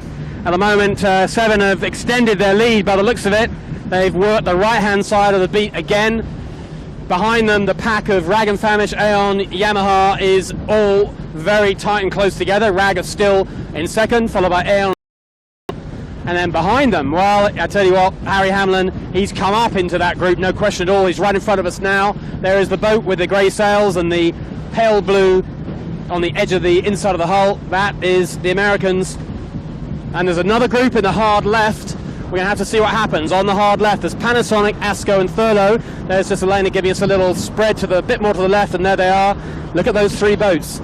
Panasonic, Asco, Thurlow Fisher, hard left, inner left shift, but Harry Hamlin on the right, on a right shift, but that can't work out. Well, it can. Eventually someone's got to win and lose that one. And look at that, the left is winning, isn't he? Thurlow Fisher are well across Harry on Team USA. Panasonic and Asco are across with quite a bit to spare. So it looks like they're even crossing Yamaha, I think. Looks like there's a bit of a shuffle going on here. Well, I think that would have worked out that Thurlow coming off Bradley's like that would have gone right to the bricks, and that tide is a glamour for you, going across there on your side. Howie stepped out in the middle of the bend here, didn't he? But good news for Thurlow Fisher, big news for him, isn't he? That battle to try and stay in second overall, that's where he was at the beginning of the race. Well, if he's ahead of Thurlow Fisher, of Harry Hamlin, then he doesn't have to bother with the maths too much. That's the key one. He's got Asco not too far away. He's got Yamaha, Panasonic in close attendance. No big issue for Michael Coxon as long as he keeps ahead of Harry Hamlin. Out in front, we've got Gotta Love at 7 about to round the top mark for the 3rd time. They've extended their lead again. I'll just tell you what's happening with them. They're almost too far away for us to look at them. But they're just coming up to the top mark, and they'll be round probably in about 20 seconds or so. A big gap. They're looking back, Warwick. Look at the distance to Rag and Famish. 7 have extended again, I think. Yeah, I agree with you, Mark. But I tell you what, I think Aeon, definitely Aeon, has come back to, or they cross. Aeon actually crosses Rag, so Aeon's back in the second place. And for me, the breeze is a lot more constant this time at the top than what we had the previous lap. And maybe the breeze has gone a little bit more left. Right, so maybe that's why, you know, off Bradley's and so forth, it's paid out more. But having said that, funnily enough, 7 drives where they may well be doing that for tide. Yeah, our leader has done a jump mark, driving towards Shark Island, looking downwind. Certainly a chance to get a little bit of tidal relief just inside Shark Island. Just crossing Aon, boys. Through this. Oh, Aon has rights here. What's this? I think he's going to be. You don't want to take that on. Wow. Well, that was. Well, you don't want to take it on, but of course you could do. You're allowed to. It'd be a bit mischievous, wouldn't it, Warwick? And very messy. Yeah, very messy and expensive. And messy and expensive. Probably not the way you make friends, but yeah, Seven getting away with that one. And I think Will Tiller's got enough injuries at the moment. He has. He's carrying a nasty knee ligament injury. Look at it. He's cross Rag and Famish. Yeah, this is going to be a boat handling test for both. I think he's got enough of a lead to be able to do this. But Aon's boat handling's not their strong point yet because they're relatively low on the number of hours they sail to skiff. And again, a little bit of a sticky tack there. Not quite in the bow across fast enough, not getting across the wind. Rag and Famish, they'll fancy a tacking battle if they can engineer one. Lovely tap by Rag and Famish. Look at that, really crisp. Right, great exit angle on the tack. Aon giving away a lot of distance in those two tacks, but they've got themselves up to second, and they've stayed second, and second around the top mark for the third time. There is Aon back into second position. Rag and Famish slipped to third, but they'll want to attack hard, and they immediately do a barroway set and get low and inside Aon for the jibe if they want to. And the port tack is coming across. Yeah, look at this. We got a bit of, that's a port tacking issue. Oh, watch out, the port tackers. The starboard tackers are going to have to they'll carry on. Port tackers get out the way. Yamaha are going to be next round. On third, Thurlow Fisher have come right up into this group. Great beat by Michael Coxon. Terrific beat. Look at this. He's right up into this group. Huge recovery from him. They are the comeback kids. Aren't they just? Fourth place Yamaha and Thurlow Fisher. Well, they're on port. They've got a bit to do here. Here comes Panasonic, who I think are going to cross ahead of them. This is going to be close. Thurlow Fisher on port. Panasonic. Yeah, Coco's found a bit of space to tack inside. Yeah, he's clear. That's no problem. That's clean. There's no drama. He's just got to give water to Panasonic to go round, and he's done really nicely. Great beat by Thurlow Fisher. Followed closely by, well, guess who? Harry Hamlin. Look at that. Close together as ever, but a switch around. So Michael will be very pleased indeed with that little overtake. And I think Haley won't be unhappy with it either. Haley, your boys, big recovery from them. They are the comeback kings. Never give up on the mighty Thurlow. Yeah, that's right. We'll keep any comments you've got. Please use Twitter. Our handle is @18skiff. Keep the dialogue coming. And one of the questions we had on Twitter was, do Seven have to take turns because of that incident? Well, I'm going to throw that one to Warwick. Technically, from what we saw, yes. No umpires out here. No umpires, and the video is not admissible, allegedly. We've had that discussion before, but ultimately he and Marcus Ashley Jones, who he sails Extreme 40 with, will have to come to an agreement or otherwise. Anyway, that's for another time. Maybe it has. So what we're watching here is we're back in the fleet. There's that battle we've been talking about for 8, 9, 10. Here are all the boats doing it. Pure Blonde, they need a great result today. Bearway on starboard, followed by Kitchen Maker, DeLonghi, Compass Global. All these boats are in the mix for the final single figure placings. Yandu did a good job, mate. And Yandu, you're quite right, Bob. Yandu are also in that group, and they are leading this little mini group, all close together. This is way too hard to do the maths on this, but we'll try and do it if it's like this on the last downwind. No. You on it, Warwick? Yeah, fully onto it. Oh, great. There you go. No, Joe. Struggle Street. Knight Frank, followed by Mojo, who don't really want to be in this battle. They want to be in a battle much further up the racetrack, in with he's in amongst the peloton. So Team USA has extended their advantage over Mojo for that position, for that third position. So first at the moment we know is got love at 7 overall. Second, that's now Michael Coxon. He's getting rid of the threat bit by bit. Third place, Harry Hamlin. Mojo got to produce something. What do they have to do, Warwick? What do they have to do to get back to third? They're well, USA is in 7th, Mojo's in 15th, so they have to get back 8. They've got to get back about 4 spots, I think. If Harry doesn't do any better than he is now. Correct. Oof, it's all on, isn't it? A lap and a half to go. We're going downwind for the third time. At the bottom of the course, there is one more lap to go. Take a quick look at Pure Blonde and Kitchen Maker, and that's Yandu, as Bob said, who've had a great beat. Ooh, Coco. Tidy job. Downwind, looking to the group ahead, Harry Hamlin has pulled another rabbit out of a hat. He's actually overtaken Thurlow Fisher. He just had a very ugly jibe a second ago, very uncharacteristically for them. He got a little bit caught up with the cruising boat. Very slow jibe, almost a capsize. They just recovered, but there is Thurlow Fisher on camera. But look to the right. Howie Hamlin is overtaken again. This is a fantastic battle, isn't it? On the water in this race, a ding-dong battle, and a ding-dong battle overall. The battle for second and third. It's too hard to call what's going to happen, but they're all pushing all the way to the finish. Big cruiser wash to be undertaken here by these guys. Oh, Howie loves this side of the downwind, doesn't he? He's pushing this side every single time. Marcus Ashley Jones on Asco deciding to go the same way and copy him. And Thurlow Fisher is the next boat behind, also following. Right down in the far distance, it's still got to love at 7. Comfortable lead. Howie Hamlin, look at him go. He's on fire, isn't he? He's doing great guns down this side. Well on the left-hand side, the fleet have really split downwind. We've still got Rag and Famish and Aeon down the hard left, and there's Panasonic over there as well.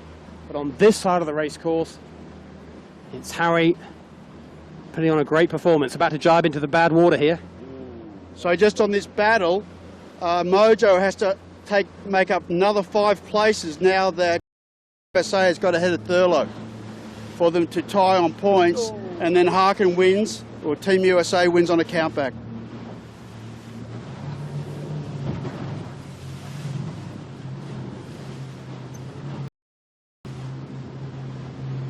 Gotta love it around the bottom mark for the last time. Yeah, that's another extension. They're just extending, going away and away and away, aren't they here? They're put their troubles of yesterday behind them, and they're reasserting their boat speed advantage.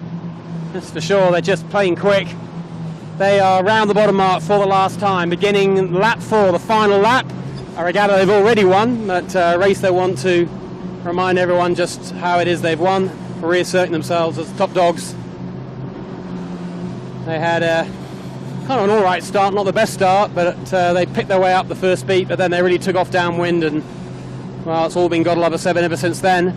They're already round the bottom mark, as Bob said. That was about a minute or so ago. The battle for 2-3 in today's race. Well, here it is right in front of us. Rag and Famish having to play second fiddle to Aeon. Will Tiller holding this together really well, isn't he? It wasn't just a first beat wonder or a start wonder. Will has got this all sorted in these conditions. Yeah, Will's pulled out an advantage over Rags. So, I mean, you can just tell, I mean, his pedigree of what he's done, if he sticks at this, there is no doubt that he could be a champion of the world. Yeah, and there'll be a long time. So I think it was Smirnoff, might have been the last one in the 60s kilo. No, it was the McDowells. 74, Terry and Kim McDowell. Oh, the McDowells were the last, okay. In the lodge, New Zealand. All right. Tell you what, that's just out of shot is that Team USA is coming to Lumix and Yamaha as well. So this is going to go down to the wire, guys. Yeah, we'll have a good old look. Harry does look like he's motoring downwind. We'll have a good look. We're at the bottom mark here now. We're just going to take a little breather and check in on all the positions as they all begin the last lap. So there goes our second place for today. Aeon from New Zealand. Clear second, all choosing this right-hand mark as you look down. It's a whole lot closer. It's 10 plus boat lengths closer. You want that mark if you can. Next around goes Rag and Famish. And Howie Hamlin is coming to... Oh, dear. Howie's had a problem on... Howie's had a problem. You see the boat in front of us? That with the white spinnaker fluttering. That is Howie Hamlin. He's had a fantastic downwind. Tack line's come off, hasn't it? He's got a tack line problem. All right, no, it's come good. It's come good. Geez, they were on it. They were smoking in there. I mean, I tell you what, if they hadn't have had that, they would have been bow on bow, I reckon, with Yamaha then. Right. But I tell you what, there's three places just sniffing in front of him now. Well, no, he's ahead of it. Well, he was ahead of Asco at the top mark. Lumix has rights here. But a tight battle, there's 2 more. Team USA of Yamaha and Lumix in their sights. And Yandu's just Thurlow. Ooh, it's a bad draw. Okay.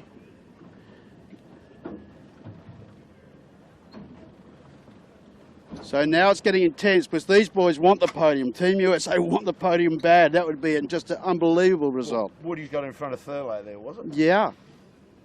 So Mojo, the big one's Mojo now. The places between Team USA and Mojo. There's quite a lot, isn't there? Well, we'll count them now. You can see a pretty bruising round him. Asko, who kind of barged the boy out of the way. Yandu go around. Thurlow Fisher don't want to be behind Yandu, that's for sure. Not a great downwind for Michael Coxon. We said they're the comeback kids. They had a great upwind, but blimey, they've given it all back on the downwind. I think there's 8 boats between Team USA and Mojo. Wow, and what about between Team USA and Thurlow Fisher, though, Warwick? That's starting to come into play, isn't it? Sorry, I couldn't concentrate. Yeah. Oh, sorry, it's a Nick Daly moment. Sorry. The question was... Whoa, what was the question, dude? The numbers, the delta between Harry Hamlin and Thurlow Fisher. Suddenly, Harry's a bunch of boats ahead of Thurlow Fisher. Well, he's 4 ahead. Is that interesting yet? Yeah, let me check. I think it is. I think I'll let you decide. You got the numbers. I'm just hypothesizing. Files open on the...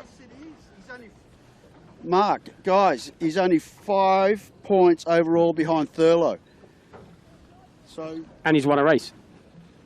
Yes, so I mean, if you're saying there's 4 in between, they've only got to put 1 more in between it, and if Mojo stays where they are, they jump 2 spots into second in the regatta. Wow. So second is not a done deal. Michael Cox has got to get him alongside, preferably ahead of, but within. He doesn't want to risk it at 5 boats. He just wants to get alongside, doesn't he? Get 1 boat back would do. But it's all on. 1 more lap to go on the final race of the 2015 JJ. Down at the bottom mark, that battle for 8, 9, 10 as well. It's all happening in front of us. That's the Kitchen Maker and Pure Blonde, the highly vocal Nick Daly, managing to just do enough on the race course to have a shot at single-figure overall result. Kitchen Maker, DeLonghi, well, they can't all occupy 9th and 10th. They all want to be top 10. Meanwhile, at the top of the race course, well, Gotta Love It 7 continue their march upwind. It looks a little lighter looking right upwind. Gotta Love It 7 not charging away. They were flat out 3 stringing last time we looked at them. 7 are in a light spot off Bradley's at the moment. I don't think the wind's going to crap out on us, but definitely getting softer.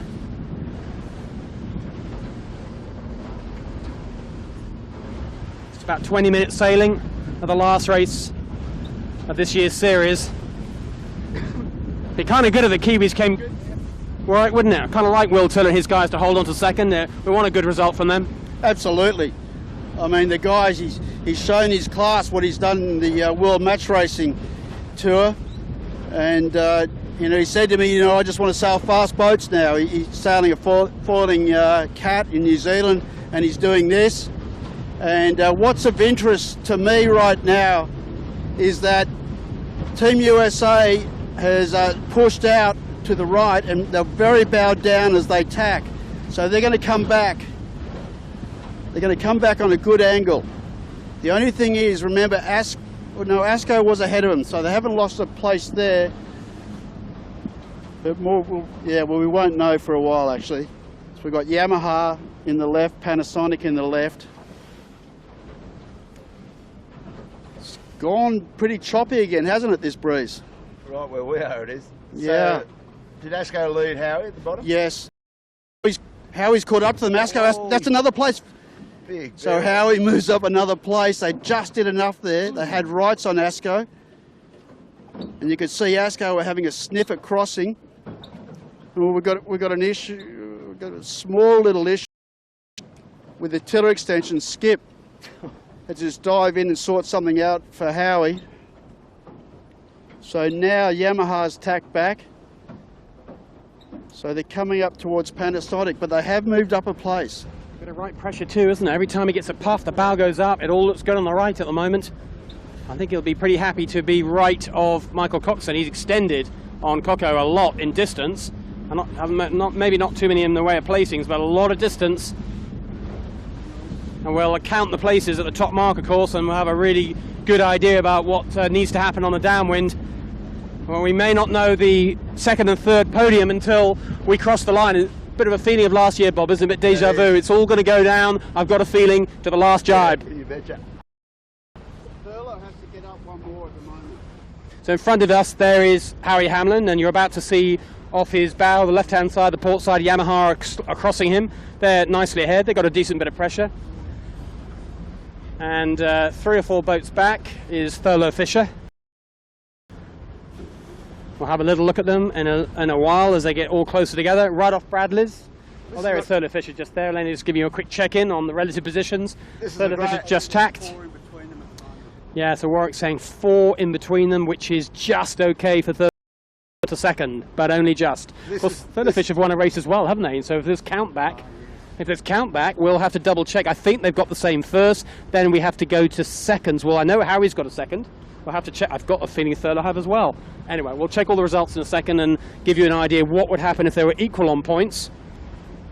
Now look at Howie's track, which is courtesy of Dan Phillips, I'd say. This is the classic track across to Bradley. Yeah, just round to the right here, Elena. Just in front of us here, we're just looking at Harry Hamlin. They love Bradley's, don't they? They like it upwind and downwind. Well, this is a perfect approach. The track part of the harbour. Max tide on the side. Blue sky ahead. A lot of that cloud that you were talking about before, where it seems to have gone, it's all clearing up where the direction of where the mark is. Clearer sky on a day like today would normally suggest a bit more wind. And to answer your question, Mark, if they've both got wins, so that's still a tie, goes to second places. Thurlow has a second, USA has a third, so Thurlow would win on that one.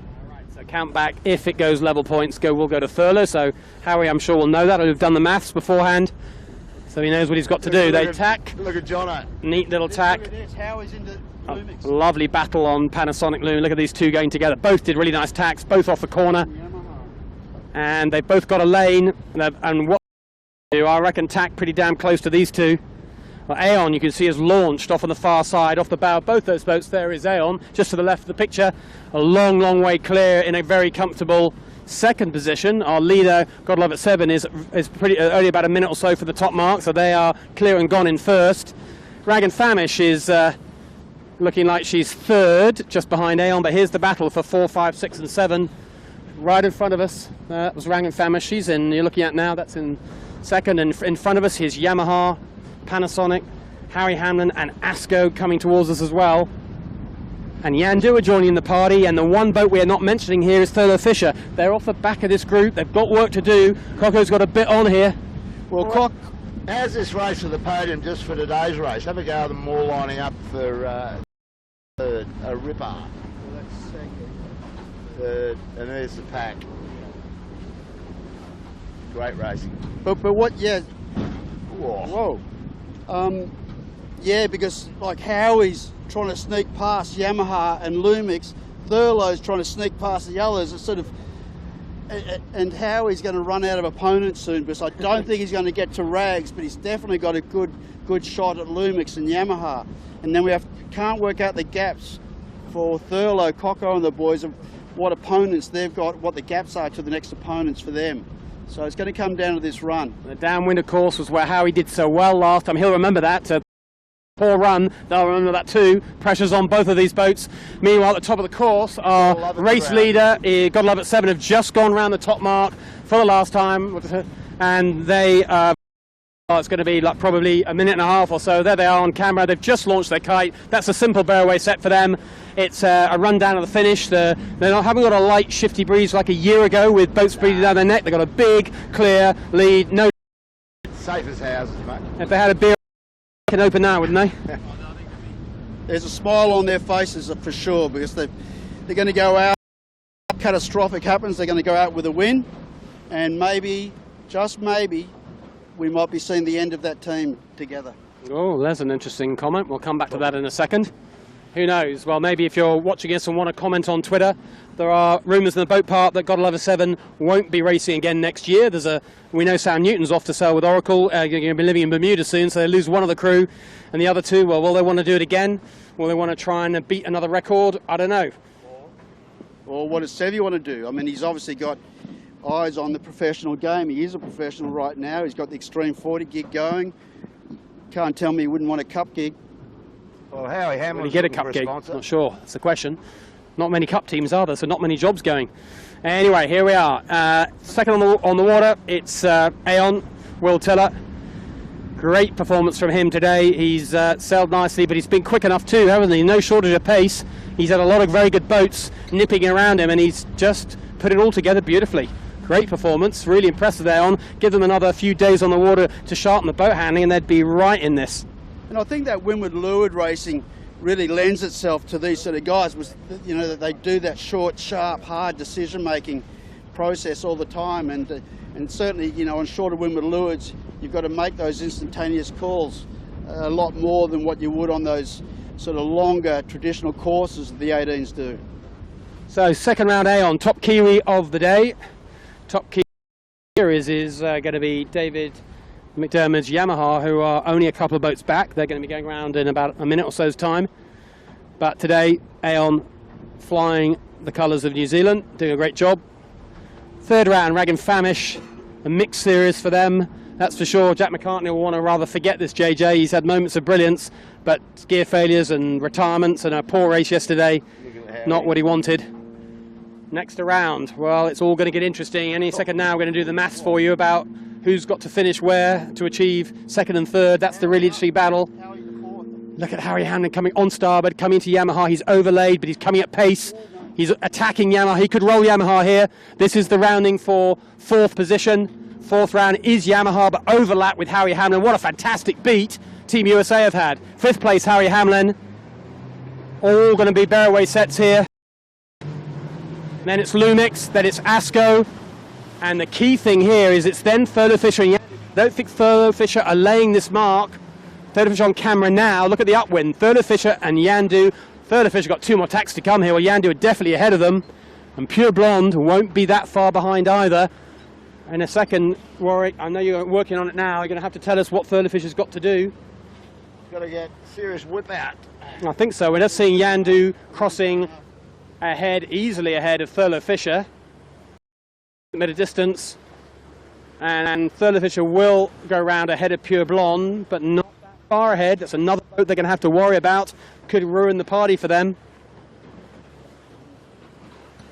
And now, at the moment, Thurlow's done enough to stay in front of Howie. by one boat. Yes, I believe so. Just by one boat. They've done enough if they stay where they are, but Pure Blonde are attacking them right now. Pure Blonde have just gone right behind them. There's not much between them. And then Kitchen Maker, they're not that far back either. And then there is a little bit of a gap. So there's a bit of breathing space that Coco's not going to want to have to defend down here, is he? He's going to want to attack and try and put this matter out of any question. USA's jibed early, attacking Yamaha. Yamaha responds, they jibe back. So I think it's going to be, well, I don't know, see Pure Blonde out of shot is giving Thurlow a hard time. Just going to go down to the wire, guys. Yeah, of course, all the mass changes if Harry Hamlin goes forward at all, doesn't he? In any position. We're just going to look at Harry here now. I'll get my head out of the camera shot. Say they've not gone all the way to Bradley's this time, although we might see them jibing back towards it in a second. But if they can overtake Yamaha, then of course that would be enough to put Thurlow Fisher in real trouble. And right now Thurlow Fisher getting rolled by Pure Blonde. Thurlow Fisher may be forced to jibe away in the next minute or so. Like it or not, they won't have a choice.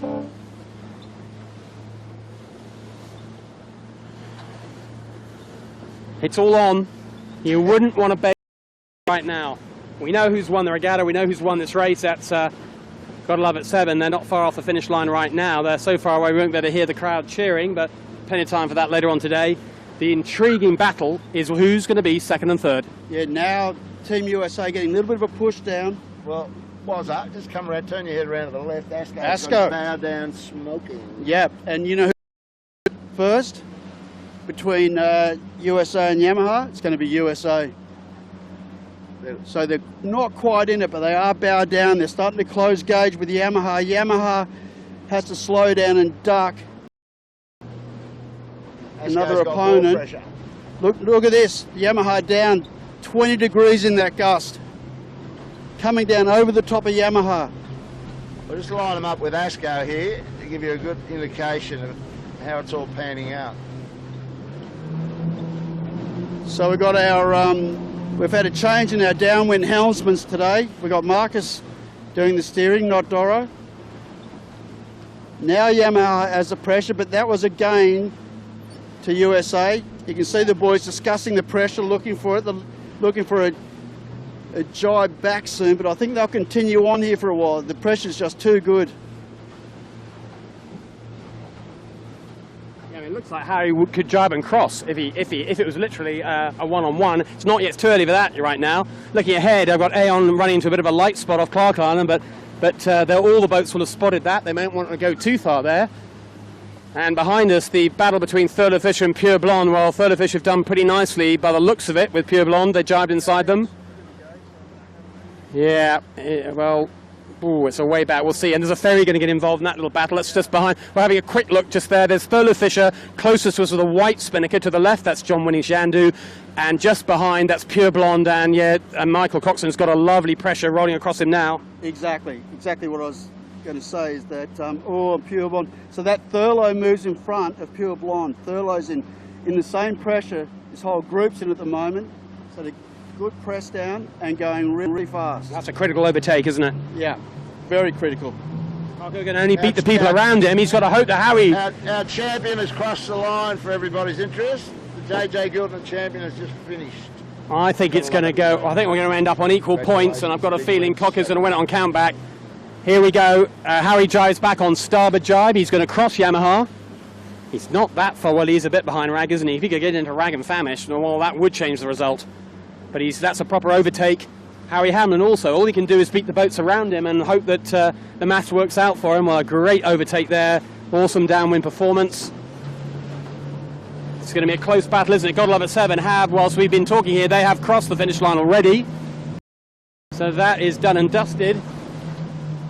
But behind us, there's Yamaha finding the going a little bit light and tricky right off Clark Island, about to run into a little bit of soft stuff. Now they roll into a jibe. So that's our most right-hand boat as we look back upwind.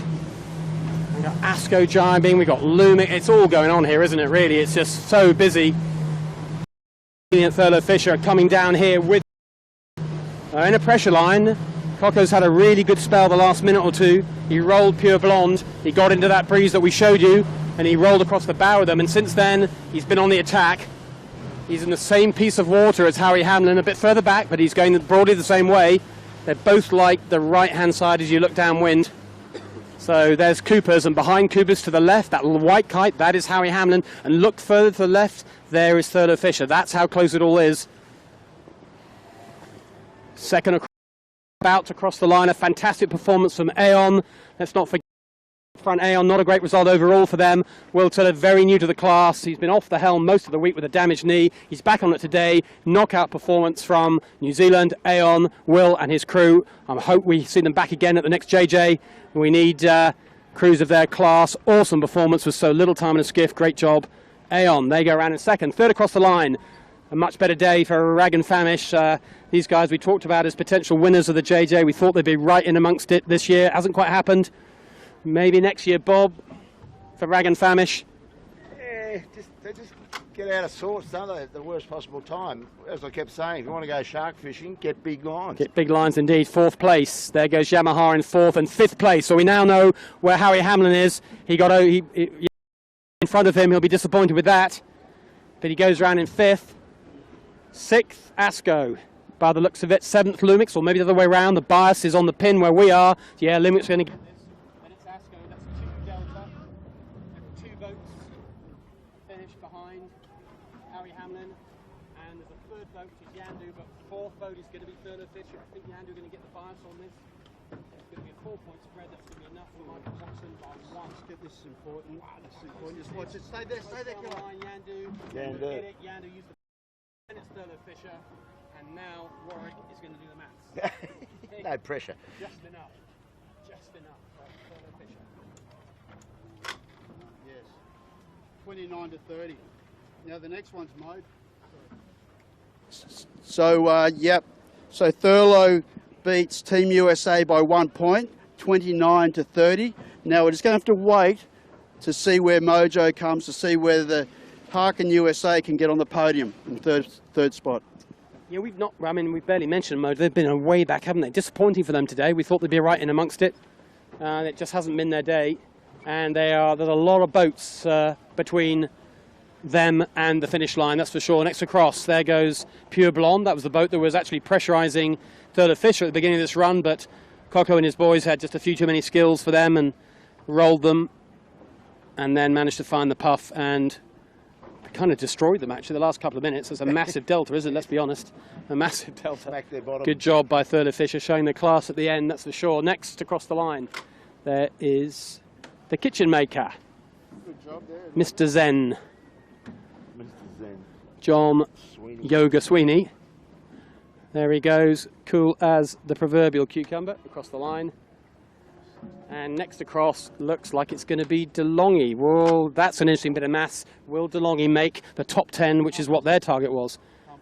Here goes Compass Global Markets in between the two of those. They've had a bit of an up and a down, including an OCS of a couple of days ago.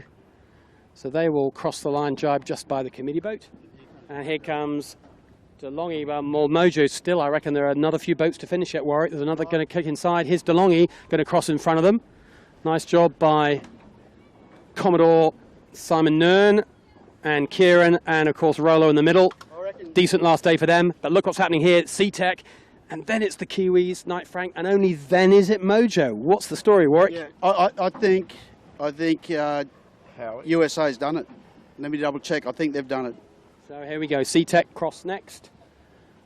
Decent regatta for Alex. Well, not that decent really. He's got a torn spinnaker there, but he's had a bit of an up and down, too many variables for him. He wasn't expecting great things coming into it. He said he hadn't sailed much in New Zealand. Too much work on with C-Tech, his business. Not enough sailing. Knight Frank, another Kiwi boat, also had a tear in their spinnaker, strangely. And then next across the line, here goes Lee Napton, who's had a great season here. First season on this 18-foot skiff. Here at Double Bay. The scoop is Mark, and Wazza will tell you. Yeah, I think they've definitely done it, because I've got Mojo as a 16th. They had their drop as a 15th. So this will end up being their drop, and their points going into this was 36. So I've got it, no, 36 because of their drop. So bottom line is I've got USA in third place on 30 points, and in fourth place on 36 points is Mojo. That's what I've got it. Yeah, I think that's right. Yeah, wow. What a turnaround. You wouldn't have expected that if you'd said Harry Hamlin was going to get a 10-point spread on them. Why, you'd never think that was going to happen. But it does. Weird stuff happens, particularly on the windward lured courses. There's a couple of late stragglers who are going to cross the line. A disappointing day for Graham Catley from New Zealand on Maersk. He's still yet to finish, and I can see Ilvey and Hare, some of our more typical back markers. Can we cancel that and get back to 7? They could be starting to take that ferry right in front of us is where the pennant may be about to be hoisted. We'll get down there. Yeah, there's 7. 7 hovering, picking up the pennant, I think, off the ferry right now. Mad rush to get in there. You got Ian Murray and the big Gotta Love It. Oh, I think we have priority, don't we? Just put her in there, we'll be fine. He'll get out of your way.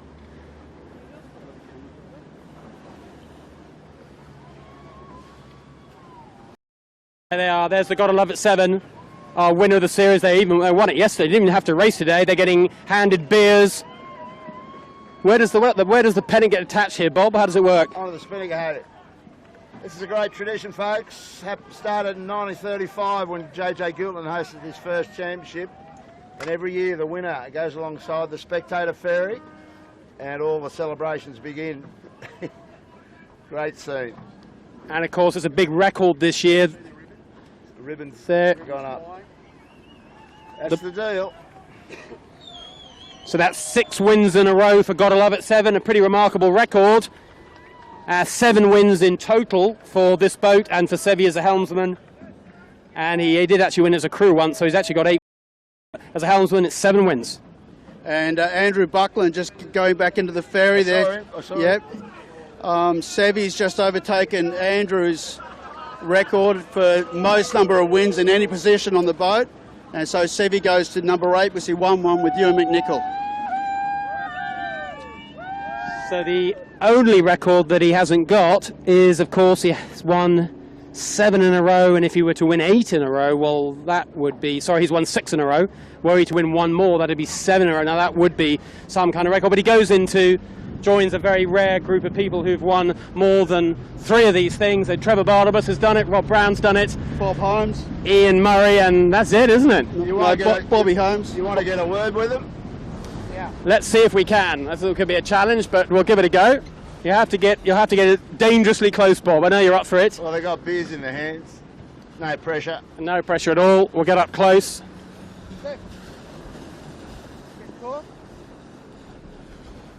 I'll let Bob get us nice and close.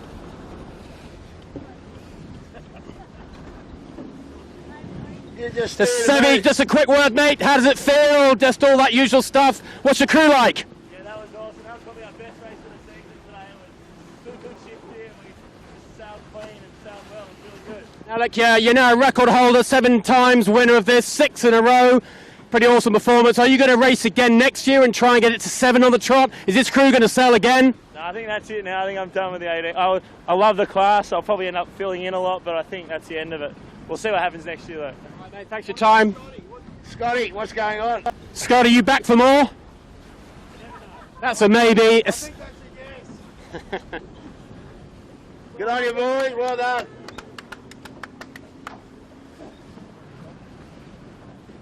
Ooh.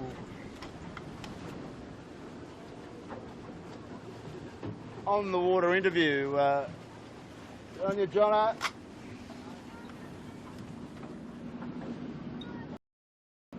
Well. So that's a wrap, boys. A bit of history right there. Yeah. The end of a series of great Gotta Love It 7 seasons, all put to bed maybe. Well, there'll be a bunch of... We'll try and get some interviews, Bob, at the end of this. It won't be on live stream, obviously, but we'll get them up on YouTube nice and quickly. We'll obviously talk to Gotta Love It 7. Well, Thurlow Fisher feel about that result. Obviously, Harry Hamlin as well. Who else should we interview? Warwick, what else is a story for you from this regatta? Oh, I think it'd be good to have a chat with Will Tiller, who's really done very little sailing this week, but came out and just really did a class act today. And, and as we said before, just on that final lap, we are seeing an end of an era with that combination. They've been so strong, and certainly a couple of them want to go off and do other things in life. So, yeah, just been a great week. Really enjoyed it, boys. Thanks. Yeah, good on you, Wazza. And mate, that was a lot of fun. We started off on thin ice, as I was saying, with all the tech, but we got stronger as we went along. We're gaffering batteries out. That was a good experience, and thanks so much, fellas. I was thinking of having a chat to see if we get a chat with Coco, but I think we're tempting fate, mate. We didn't hit anybody this regatta. Let's not start doing it now. So that'll do it for us. I hope you all enjoyed that, wherever you are. The Camera Cat crew did, and thanks for coming along. So from Sydney Harbour on Sunday, the 22nd, I think it is, we'll say farewell. It was nice calcs, mate. I loved your calc work all the way through. That was good. Okay, stay safe. We'll see you back here next Sunday, I would imagine. So keep your eyes peeled on the website. You should see Elena will get another card up. Thanks Elena De Bruin for shooting today. Peter Sinclair shooting as well yesterday and other days, and doing the tech deck today. Bye for now.